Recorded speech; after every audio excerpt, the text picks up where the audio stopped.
ఆ కలవరి శిలువుపై నుండి ఈ యొక్క ఇద్దరిని చూస్తున్నాడు, ప్రజలందరినీ చూస్తున్నాడు. అక్కడ ఏమంటున్నాడంటే వీళ్ళని అక్కడ క్షమించే మనసు ఈయనకు ఉందనేసి రెండో దొంగ గ్రహించి ప్రభు గొప్పవాడని చెప్పి, ప్రభువా నీ రాజ్యం వచ్చినప్పుడు నన్ను కూడా మీరు జ్ఞాపకం చేసుకోండి అన్నప్పుడు ఇంతనే ప్రభు సమాధానం ఏమిచ్చారు, నేను నీవు కూడా నాతో పాటు పరదేశంలో ఉండు అని చెప్పారు. ఎంత గొప్ప మనసు చూడండి. అదే మనమైతే వాళ్ళు దూషించారు మనల్ని, వాళ్ళు మనల్ని నిందించారని కొన్ని క్షణాల ముందే నిందించారండి. కానీ ప్రభు ఏం చేశారంటే కొన్ని క్షణాల ముందే నన్ను నిందించారు, అయినా కానీ తన మనసులో పెట్టుకోకుండా కొంచెం కూడా ఆయనకి బాధ కానీ కోపం కానీ లేకుండా నీవు కూడా నాతో పాటు పరదేశంలో ఉండమని చెప్తున్నాడు అనమాట. మరి మరి ఈ దొంగకైతే పక్కనున్న దొంగకైతే ఏ దొంగ అయితే మారారో ఆ దొంగకి రక్షణ ఉందండి మనకి, ఆయనకి ఉందా? లేదు. ఎందుకంటే అక్కడ రక్షణ తీసుకునే సమయం లేదు, ఆయనకి రక్షణ తీసుకునే సమయం లేదు. మనం ఇంకా చూస్తే ఏంటి, యోహాను సువార్త 3:15 చూద్దామండి.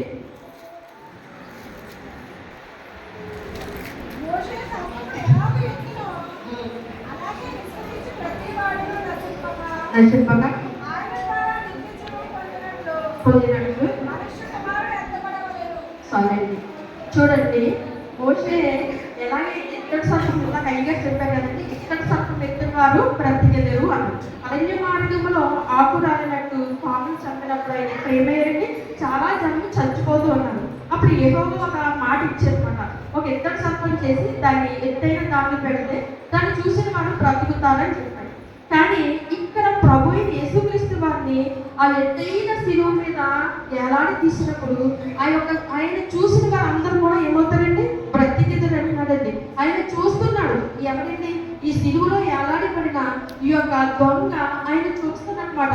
ఆయన చూసినప్పుడు ఆయనకి ఏమనిపిస్తుందంటే, ఈయన చూస్తే నాకు రక్షణ కలిగింది, ఏదైతే పాప విమోచన తప్పు పెట్టినప్పుడు పాప విమోచన కలిగిందో ఈ దొంగ కూడా యేసుప్రభు ఆ శిలువలో ఎలాడదీస్తున్న ఎత్తైన ఆ శిలువలో ఎలాడదీస్తున్న అతను చూసి ఆయన కూడా విమోచన కలిగింది.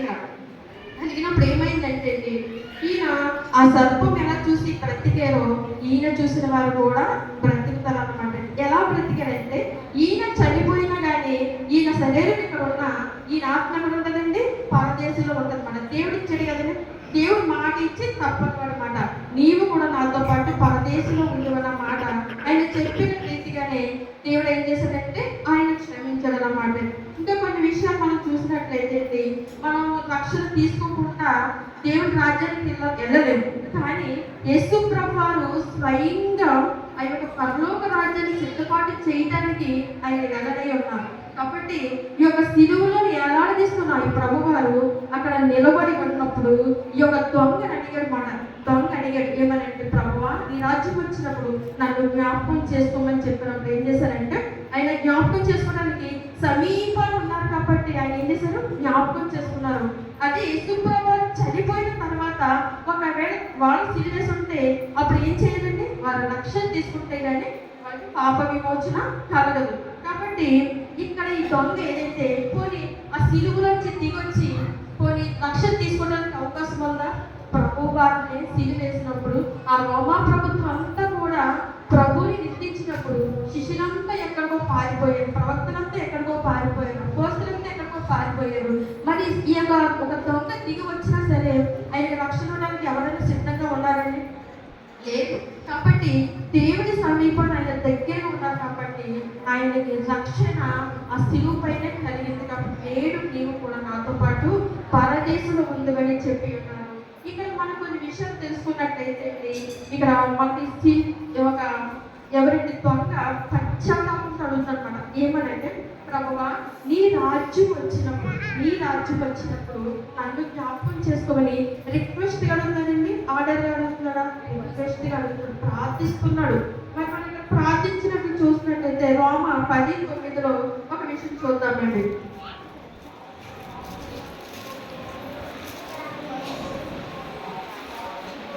అదేమనగా యేసు ప్రభు వారిని నోటితో ఒప్పుకొని దేవుడు మృతులలో నుండి ఆయన లేపెనని నీ హృదయాన్ని విశ్వసించిన నీవు రక్షింపబడుదువు. చాలండి.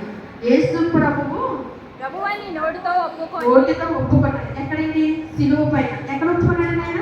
ప్రభువు రక్షకుడు అని ప్రభు అని చెప్పి అక్కడ ఒప్పుకున్నాడు. ఒప్పుకొని అంగీకరించాడు. ఇప్పుడు మనం ఏం చేస్తాం? కొన్నాళ్ళు మనం చర్చికి వస్తాం, విశ్వసిస్తాం. విశ్వసించిన తర్వాత మనం ఏం చేస్తామండి? ప్రభు గొప్పవాడని ఒప్పుకుంటాం.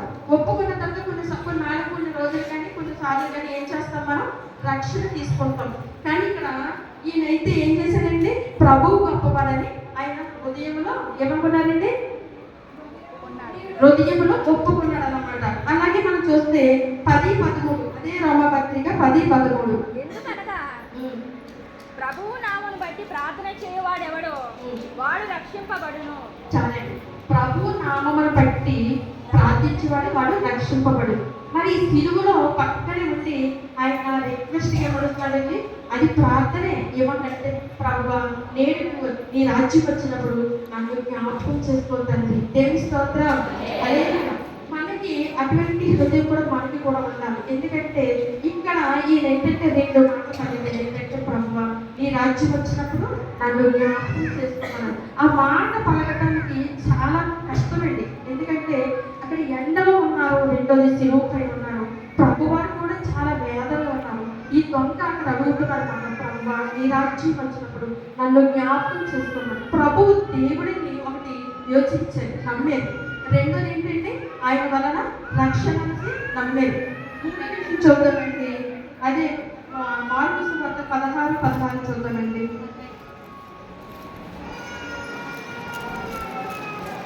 నమ్మి బాప్తిస్మం పొందినవాడు రక్షించబడును. నమ్మని వారికి శిక్ష విధించబడును. నమ్మిన వారి వలన ఈ సూచన కనబడును. చాలండి.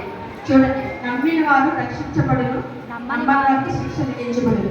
మరి ప్రభువారు అక్కడ ఉన్నారు కాబట్టి మనకి ఏమవుతుందండి? మనం నమ్మాడు. ఏంటంటే ప్రభు గొప్పవాడని నమ్మాడు, విశ్వసించాడు. మొదట ఏం చేశారండి? ఆయన ప్రభు గొప్పవాడని హృదయంలో చేర్చుకున్నాడు. రెండోది ఏమంటున్నాడండి? ప్రభువుని అంగీకరించడం, ప్రార్థిస్తున్నాడు. మూడోది ఏంటంటే రక్షణ గురించి ఆయన ఏం చేస్తారు? పశ్చాత్తాపం పడుతున్నారు అన్నమాట అండి. మరి ఈ పశ్చాత్తాపం పడినప్పుడు ఈ యొక్క ప్రభు ఏమంటున్నారంటే, నా రాజ్యం నీవు వచ్చినప్పుడు నన్ను జ్ఞాపకం చేసుకో ప్రభు, ఈ రాజ్యం వచ్చి పర్లోక ప్రార్థన ఉంటుంది కదండి. ఈ రాజ్యం వచ్చినప్పుడు నన్ను జ్ఞాపకం చేసుకో ప్రభు. ఆయన రాజ్యం ఎక్కడికి వస్తుందండి?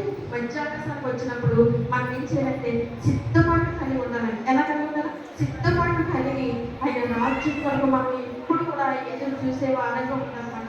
ఈ సినిమాలో పలికిన దొంగ ఏ విధంగా ఆయన ఆత్మను దేవునికి రిక్వెస్ట్గా సమర్పించుకున్నప్పుడు ఏ విధంగా మాట్లాడాడో మనం కూడా ఆ విధంగానే దేవుడికి ఏం చేయాలని సమర్పించుకోవాలన్నమాట. అందుకే భక్తులు పాడుతున్నాడండి, ఇదిగో దేవా నా జీవితం ఆపాదమస్తకం ఏకనిహితం. ఇదిగో దేవా నా జీవితం ఆపాదమస్తకం ఏకనిహితం. శరణం నీ శరణం, శరణం నీ శరణం, శరణం నీ శరణం, శరణం నీ శరణం. ఇదిగో దేవా నా జీవితం ఆపాదమస్తకం ఏకనిహితం. ఈ యొక్క వ్యక్తి ఆ స్థితిలో పలికినప్పుడు ఆయన మాట్లాడుతుంటే సరిపెట్టాలి. ఏమంటారు? ఈ రాజ్యం వచ్చిన ఈ జ్ఞాపకం చేసుకునే మాట్లాడారు. ఈ కొద్ది మాటలు దీవించి ఆశీర్వదించి మాట్లాడారు.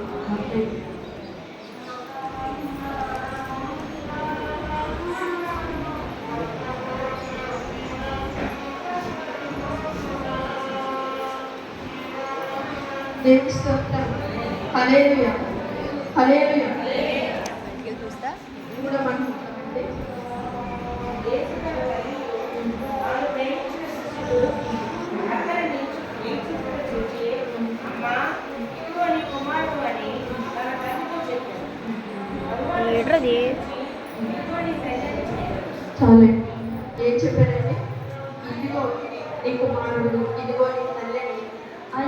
ఎలా ఉన్నారంటే శిలువ పైన చాలా భారంగా ఉన్నారు. ఎంత భారంగా ఉన్నారంటే ఆయన కాళ్ళకి, చేతులకి, తలకి అన్ని గాయాలనండి. ఆయన గాయాలు ఎన్ని గాయాలు ఉన్నారంటే అటువంటి పరిస్థితుల్లో ఆయన ఏం చేస్తున్నారంటే తల్లిని చూస్తున్నారు. ఎవరిని చూస్తున్నారంటే ఆయన తల్లిని చూస్తున్నారు. తల్లిని చూసి ఏం చేస్తున్నారంటే ఇదిగో నా తల్లి నేను విడిచిపెట్టి వెళ్తున్నాను కాబట్టి నా తల్లిని మరి నా తల్లికి ఎవరైనా సరే సంరక్షించాలి లేదా నా తల్లికి తోడుగా ఉండాలని ఎవరు పిలిచారండి? యోహాను పిలిచి. ఎవరు పిలిచారండి? శిష్యుని పిలిచి యోహాను పిలిచి ఏం చెప్తారండి? ఇదిగో నీ తల్లి, ఇదిగో నీ కుమారుడని అక్కడ బంధత్వం కలగజేస్తున్నారండి. ఏం చేస్తున్నారండి? బంధత్వం కలగజేస్తున్నారు. ఎందుకంటే మరి మరియమ్మ గారికి ప్రభువారు పుట్టిన తర్వాత ఇంకా 4 సంతానం ఉంది. ఈ 4 సంతానం కూడా ప్రభువారితో లేరండి. ఎందుకంటే ఉన్న కానీ ఆయన పట్టించుకునే పరిస్థితిలో లేరు. లోకంతోని లేకపోతే రోమా ప్రభుత్వాలతో ఉన్నారు. ఆయన్ని శిక్షించినట్టు, ఆయన్ని సిరివేసినట్టు మమ్మల్ని కూడా సిరివేస్తారు వాళ్ళ భయంతో ఏం చేస్తున్నారండి? వాళ్ళు దూరంగా ఉన్నారంటే టైం లేదు. అయితే దూరంగా ఉన్నారంటే దూరంగా ఉండి ఈ యొక్క శిష్యుని వీళ్ళందరూ కూడా వేదన చెందుతున్నారు. కానీ ఇక్కడ తల్లి వైపు చూస్తున్నాడండి దేవుడు. ఎవరి వైపు చూస్తున్నాడండి? తల్లి వైపు చూస్తున్నాడు. ఆ భారమైన శిలువని ఎత్తుకుని ఆ గొలిగోత కొండపైకి వెళ్ళి ఆ కొండపైన యొక్క శిలువ పై వేసినప్పుడు ఆ శిలువ పై నుంచి ఎవరిని చూస్తున్నారండి? తల్లిని చూస్తున్నారు. ఎంతో వేదన అండి, ఎంతో బాధ. ఆ బాధ వేదన ఉన్నప్పటికీ ఆయన ఏం చేస్తున్నారండి? తల్లి వైపు చూసి తల్లికి ఒకరిని సహాయంగా ఇవ్వాలని అనుకుంటున్నారు. చూడండి ఇక్కడ మనం చూద్దాము. నిర్గమకాండము 20:12 వచ్చిన చూద్దామండి. నీ దేవుడైన యెహోవా నీకు అనుగ్రహించు దేశంలో నీవు దీర్ఘాయుష్మంతుడగునట్లు నీ తల్లిని సన్మానించుము. చాలండి. చూడండి ప్రభువారు యెహోవా తండ్రి ఇచ్చిన ఆజ్ఞలో మొదటి ఆజ్ఞ ఎలా పాటిస్తున్నారండి? తల్లిని తండ్రిని సన్మానించుము అన్నారు. ఇక్కడ అంత బాధలు ఉండి కూడా ఏం చేస్తున్నారండి? తన తల్లిని సన్మానించడానికి, తన తల్లి పట్ల ఉన్న ప్రేమని చూపించడానికి, కనపరుచుకోవడానికి ఏం చేశారండి? ఒక యోగం పిలిచి ఇదిగో నీ తల్లి అని చెప్పారండి. ఏం చెప్పారండి? ఇదిగో నీ తల్లి, ఇదిగో నీ కుమారుడు అని చెప్పినప్పుడు అక్కడ తల్లి ఆ యొక్క కుమారుడు ఎవరైతే ఉన్నారో ఆ కుమారుడి వైపు చూస్తున్నారండి. ఆ కుమారుడు సిలువలో ఉన్నాడు కదా, ఇంత వేదన చెందుతాం. ఇటువంటి పరిస్థితుల్లో కూడా తల్లి గురించి ఆలోచిస్తున్నట్టు చూడండి. ఆయన ఎలాంటి ఎంత కష్టంగా ఉన్నారో చూద్దామండి. ఆయన ఎలాంటి గాయాలు, ఎన్ని పరిస్థితులు ఉన్నారో ఇప్పుడు మనం చూద్దాము. ఆయన శ్రమల్లో కూడా వెళుతున్నప్పుడు ఆయన సిలువ అంటండి 150 కేజీలు అంటండి. ఎంతండి? 150 కేజీలు బరువు అంటండి. ఆయన సిలువ ఎంత హైట్? 15 అడుగులు అంటండి. చూడండి, 15 అడుగులు ఎత్తు. అంటే 15 అడుగుల ఎత్తు నుంచి దేవుడు ఎవరు చూస్తున్నాడండి? తల్లిని చూస్తున్నారు అన్నమాట. అంటే చూద్దామండి ఈ యొక్క గాయాల్లోని ఆ యొక్క గాయములు పడినప్పుడు ఆ గాయములు బాగానే పడతారండి. ఆ తల్లిని చూస్తున్నారు. చూడండి తండ్రి ఎంత ప్రేమో. ఆయన ప్రపంచానికి ఒక సువార్త ఇచ్చారండి.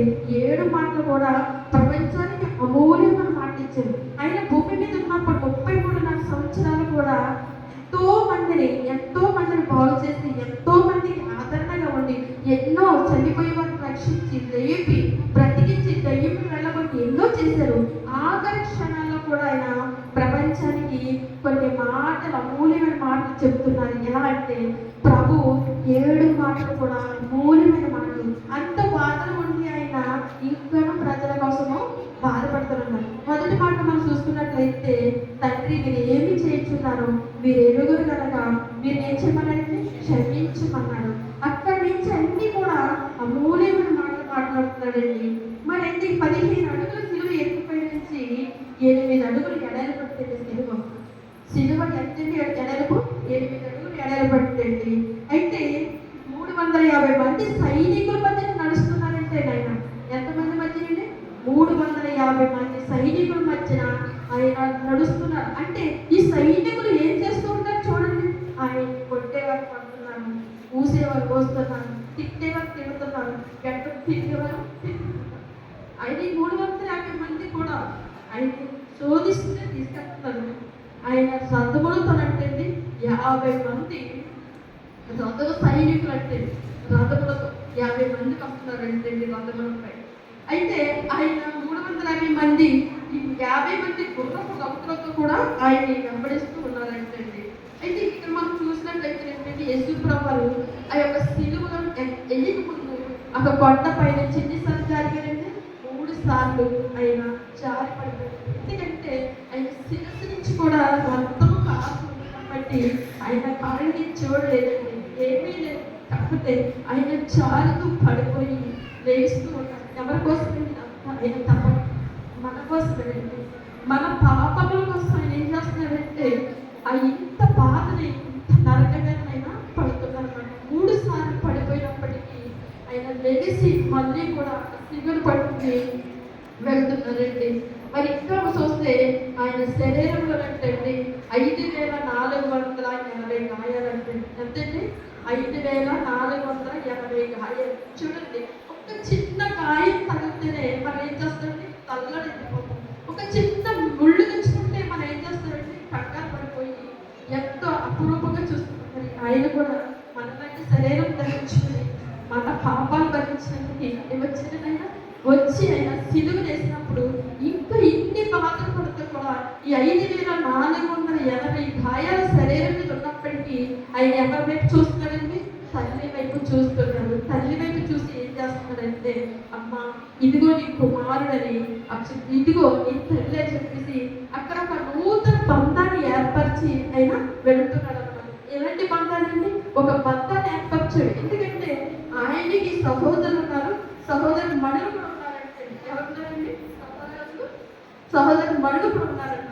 మరి అంత మంది మనం చూసుకుంటా కదండి. అయినా ఎందుకు దేవుడు ఆ తల్లి విడిచిపెట్టకుండా ఎందుకు చేశారు అంటే, ఇన్ని గాయాలు ఉన్నా సరే, ఇంత బాధలు ఉన్నా సరే కానీ ఆయన ఏం చేశారండి? తల్లిని చూస్తారన్నమాట. ఇంకనే ఆయన శిరస్సులో అంటే లోతైన గాయాలు 17 గాయాలు. ఎన్ని గాయాలండి? 17 గాయాలంటే లోతైన గాయాలు. ఎందుకంటే మనం ఆలోచించే ప్రతి పాపపు ఆలోచన చొప్పున, మనం చూస్తున్న ప్రతి పాపపు క్రియ చొప్పున మనం పడవలసిన బాధ ఏం చేస్తారంటే 17 లోతైన గాయాలు అయిపోయినట్టు. ఎందుకంటే ఆయనకు ఒక ముళ్ళ మీద ఒక బహుమానాన్ని ఇచ్చారండి. ఇక్కడ అలాంటి బహుమానం ఇచ్చారు. ఏం చేశారు? లోతైన గాయాలు ఒక 17 చేశారండి. ఆయన శరీరంలో 180 బలమైన గాయాలంటే, బలమైన గాయాలంటే శరీరంలో బలమైన గాయాలంటే ఆయన ఏమైందండి? చీల్చబడిన దానికి లోతుగా, చాలా లోతుగా, అంటే నా 5,480 గాయాలు ఒక వ్యక్తి అయితే ఈ యొక్క 150 గాయాలు చాలా కష్టమైనది. ఆయన శరీరం సహకరించలేని స్థితిలో ఉన్నారు. ఆయన రక్తం అంటే 6 నుంచి 5 లీటర్ల వరకు ఆయన రక్తాన్ని చిందించారంటే. దేవుని స్తోత్రం, హల్లెలూయా. ఎంతగా చిందించారంటే ఆ రక్తం తన శరీరంలో ఒక్క పొట్టైనా కూడా తీసుకోకుండా మన కోసం ఆయన రక్తాన్ని ఏం చేశారండి? చిందించారు. చెల్లుమని కొట్టింది ఒకరు, తన మోము పైన ఉమ్మింది వేరొకరు. చెల్లుమని కొట్టింది ఒకరు, తన మోము పైన ఉమ్మింది వేరొకరు. వేలి చేసినారు, పరిహాసమాడినారు. వేలి చేసినారు, పరిహాసమాడినారు.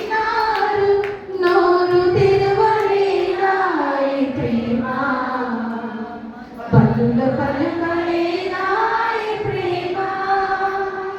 నోరు తెరవలేదా ఈ ప్రేమ, పలుల పలకలేదా ఈ ప్రేమ.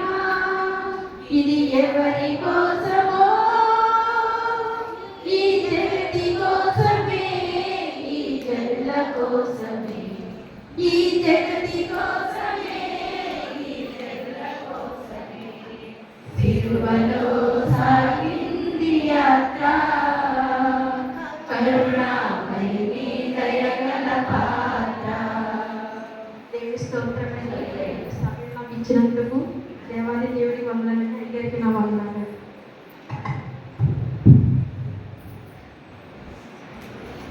దేవునికి స్తోత్రం. అప్పుడే